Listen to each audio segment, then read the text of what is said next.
Hey everybody, welcome to The Bottom Line. I'm Michael Noland, and you know what?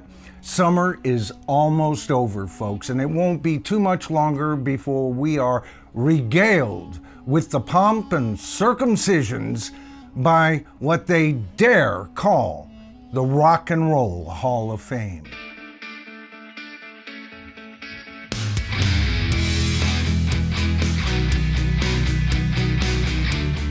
All right, so first of all, I've been known to be critical of the Rock and Roll Hall of Fame.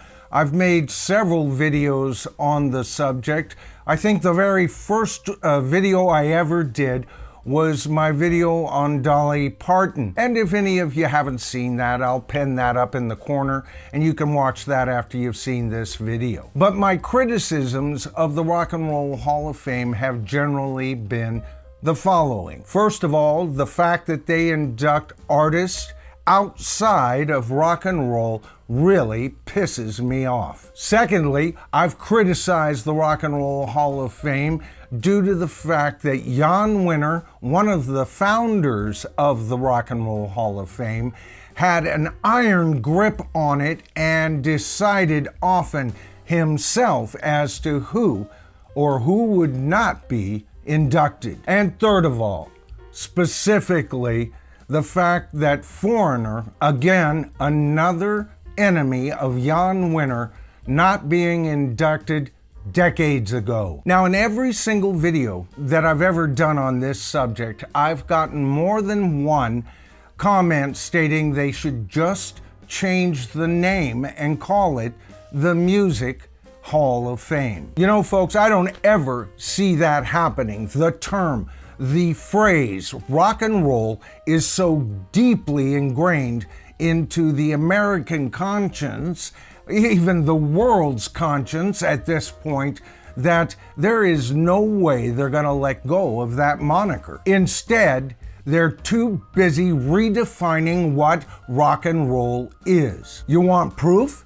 Well, that's what tonight's video is all about. You see, we're going to be taking a look at the class of 2024 for the Rock and Roll Hall of Fame. And not just that, we're going to also be taking a look at the class of 2024 that could have been. You know, I just came across an article in Forbes, and I wanted to just read a small portion of this. Now, keep in mind, this article dates back to the latter part of April of this year. It starts off by saying, on Sunday night's episode of American Idolatry, American Idol, the Rock and Roll Hall of Fame class of 2024 was announced. Plenty of deserving stars made the cut, but as is always the case, there were also several who were left out in the cold, at least for now. 7 names who were nominated for the honor this year didn't make the cut. Eric B. and Rakim, is that how you pronounce his name or her name? I don't know the act. Jane's Addiction, Lenny Kravitz, Mariah Carey, Mariah Carey, Oasis, Sade, and Sinead O'Connor. Now we're going to get on to the actual class of 2024 here in just a moment, folks. But one thing I want to bring out here, look at the amount of artists on that list that I just covered that aren't rock and roll in any way, shape, or form. I mean, there are enough artists on that list, the list that just narrowly missed the cut, to give one the idea that we've just barely dodged a bullet. But not to worry, you see, a few of them snuck in to the current class of 2024, and that's what we're going to be discussing tonight. Although I've got to admit, this year's list is an improvement over years past. Ouch.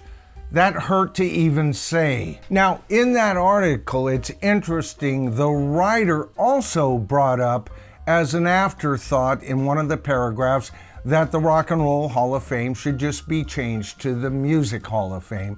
And of course, I've already explained so many times why that can't happen. It just won't happen. And so we are stuck with this ludicrous organization laying claim to represent something that it actively disclaims every single year. Now, I'm going to be critical of some of the choices tonight, I forewarn you. But if you're a fan of some of these artists that I'm going to be critical of, please keep in mind, I'm not cutting them down as artists.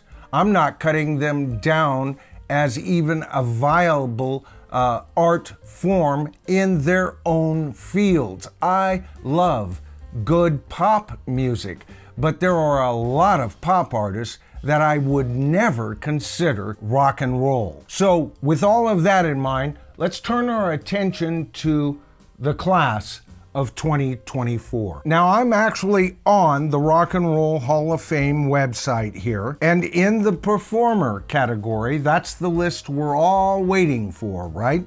We have Mary J. Blige, Cher, the Dave Matthews Band, Foreigner, Peter Frampton, Kool and the Gang, Ozzy Osbourne, and A Tribe Called Quest. Now, I'm going to work my way from the outside in here, folks. In other words, I'm going to start with the artist I have the most problems being on this list, okay? And the first artist up at bat, the one that does not belong on this list the most, is A Tribe Called Quest. Now, before I started prepping for this video, I hadn't listened to a whole lot of A Tribe Called Quest, so I turned my attention to them for a whole afternoon. And basically what you have here is a hip-hop group that's not even very hip-hop-ish. In fact, they are identified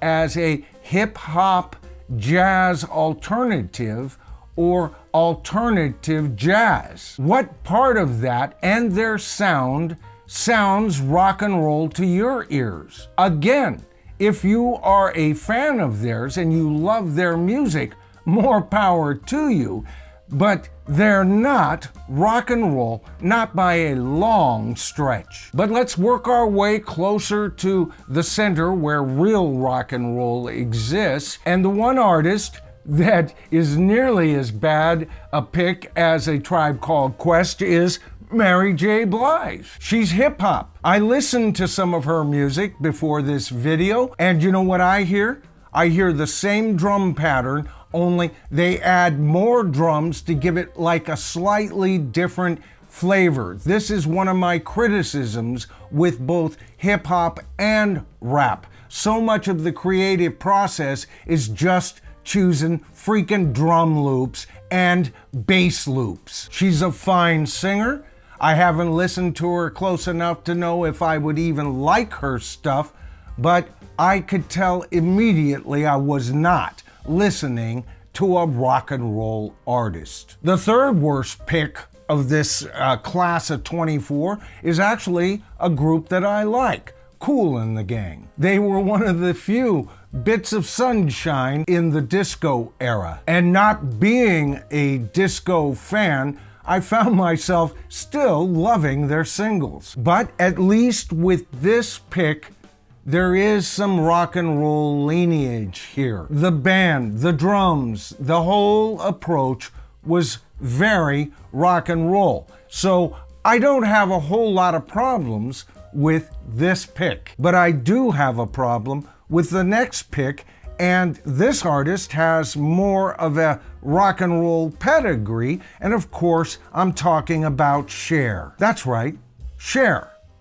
I'm looking at it. I don't see Sonny in the picture, nor do I see his name. Now, I enjoyed Cher's solo career, or at least the early part of it. I loved some of her singles. Like I said, I'm a pop fan as well as a rock and roll fan.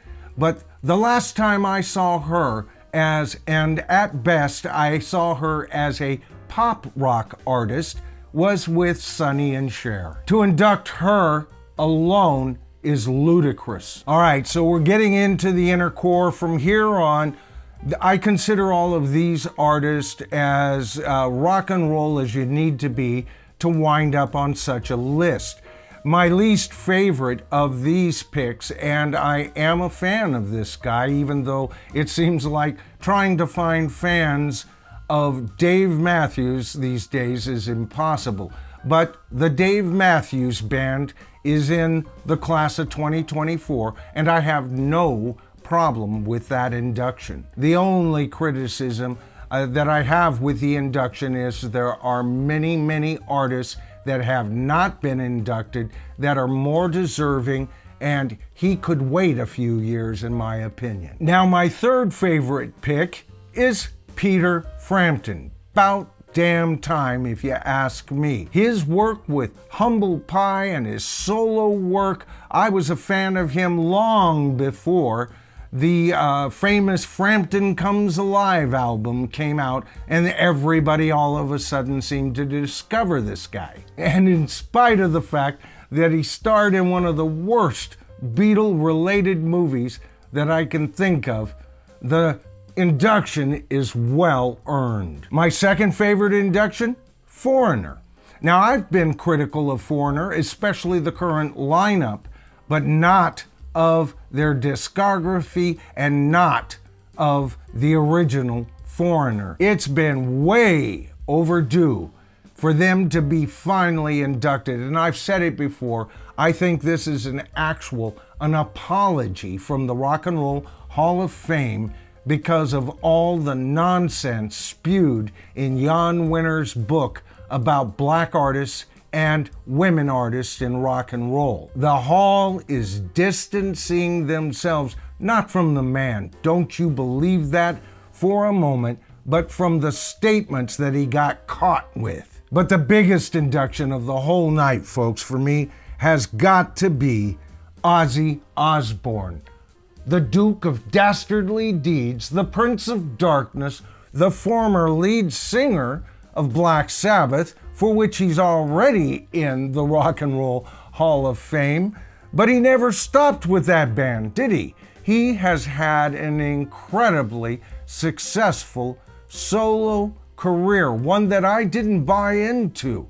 I didn't collect his stuff until he came up with the album Patient Number 9. I love that album, but I've got good friends out there that love his solo work, and I do like some of the hits, I've got to admit. So there you are, family and friends.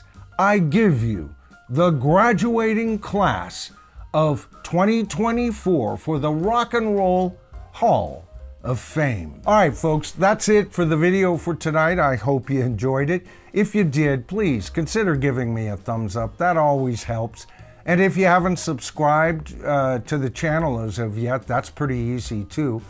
All you have to do is hit that subscribe to the tribe button and then tap that top bell icon, and you'll be notified of all of my future videos. You know, I want to give a shout out to all of my channel members. I have 2 different tiers that you can join, and of course the entry tier, you become not only a supporter of this channel financially, but you become automatically one of this channel's tribal elders. I've got around 40 videos there that are available for your perusing when you join. All right, I'm Michael Noland. This is The Bottom Line, and again, the bottom line as I see it, because I know on this one I'm gonna get a lot of disagreement, and it'll be in the comments, folks.